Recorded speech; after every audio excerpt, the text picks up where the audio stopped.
What's up, guys? This is a review on the VIZIO M60-D1 4K Ultra HD TV that comes with an Android tablet, which we will get to later. So let me start the review. Alright guys, so I'm going to start off with the negative things about this TV. There's a lot of positive things, but there's also some negative things, and these are all in my opinion. So first, let's get started with this little tablet that it comes with. The biggest thing that I believe is negative, VIZIO advertises this tablet as being 8 gigs. This tablet is 4 gigs. Now, not all the time is that a bad thing. It's a remote for your TV. You're not going to be walking around with this thing, going out and putting a whole bunch of apps on it. You're only going to be putting apps on it for the TV. The major negative is that the TV does not have a standard remote. This is the remote that you're going to be using most of the time. If you have Dish or DirecTV, you're going to be using that remote. The thing that sucks is that if you want to change picture settings, calibrations, brightness, etc., this is the thing that you have to use. Now, why is that a bad thing? This has to be connected to the internet in order to change the calibration settings. Now, pretty much anyone that has TV has an internet, so that's not going to be that big a deal. But for some people that don't have internet, the only settings you're going to be able to change for the picture are to computer mode, vivid mode, calibrated to what they have, etc. That's one of the major bad things about this. Another thing that I don't like about this TV is the stand that it sits on. It's a nice black TV, and it comes with metal or aluminum type legs that look like they were found out of a trash can. Looks a little weird. I guess they're trying to be a little modern, but in my opinion, I don't think they look that good. Another thing, this is not the best TV out there. There are far better TVs. The most comparable TV that I saw is the Samsung KS8000. Now, we can't say that this is a horrible TV at the price point. The price point for this TV off VIZIO is $1,000, I believe. Now, the comparable TV, the Samsung KS8000, is around $1,400.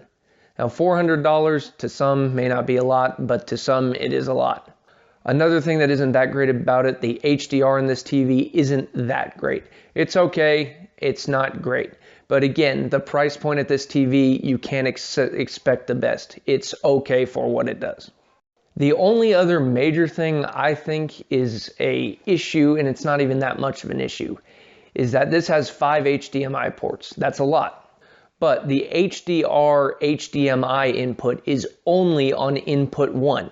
So if you're playing, for example, the new Xbox One S, you want to put this on HDMI 1 and calibrate it as so. The other thing that isn't that great is that low input lag for video games and consoles is on HDM5. So if you have an Xbox One S which plays HDR games and you want low input lag, you want to go on 5, but then you don't have great HDR, which you want to go to 1. You probably won't notice that much of a difference, but it's worth mentioning.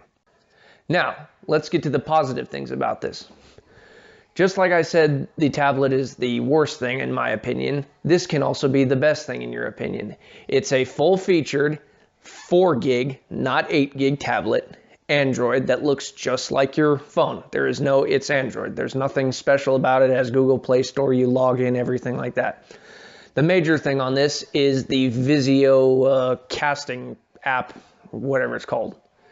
This actually controls the TV. It has the power button, it has settings, it has volume, it has picture, it has whatever you want. Most of the time you will not be using this. You set your TV how you want, and then you won't touch this. Just like, as I mentioned before, DirecTV, Dish, you use that kind of TV. Another thing I think is kind of cool, this does not have built-in apps into the TV with a traditional remote that most other TVs have, where you press the remote, you go through all the apps that are on the TV and so on.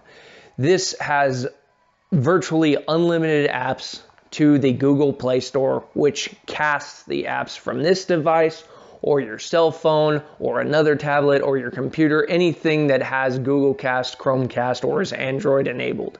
So it's virtually endless the amount of apps that can come on here. Only thing is, Amazon Movies or Amazon TV or whatever Amazon calls their thing does not support casting at this point. If you have an Xbox or a Roku or a whatever coup, you can still do that kinds of things with that. So that's the only downside. Other big plus, in my opinion, this TV, 60-inch, Ultra HD, 4K, HDR, is $1,000. Try to find a TV with these specs for $1,000. I just happened at Black Friday to get this at Costco for $750. Now, $750 for this TV with these kind of specs, there is not, in my opinion, a comparable TV.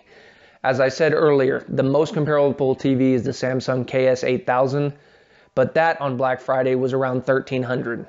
This is much better bang for the buck. The sound to me on this TV, I was watching a music video, it sounded like surround sound with just the TV speakers.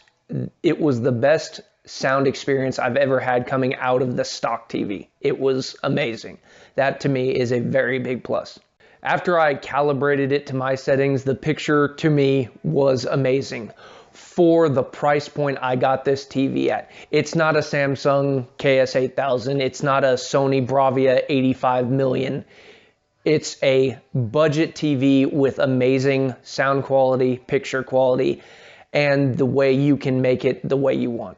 These are my opinions of this TV. I've had this TV for a couple of weeks now, and I like it so far. I have nothing that bad to say about it. I have nothing amazing to say about it. It's a TV. It's nice. I like it. It was cheap. That's it.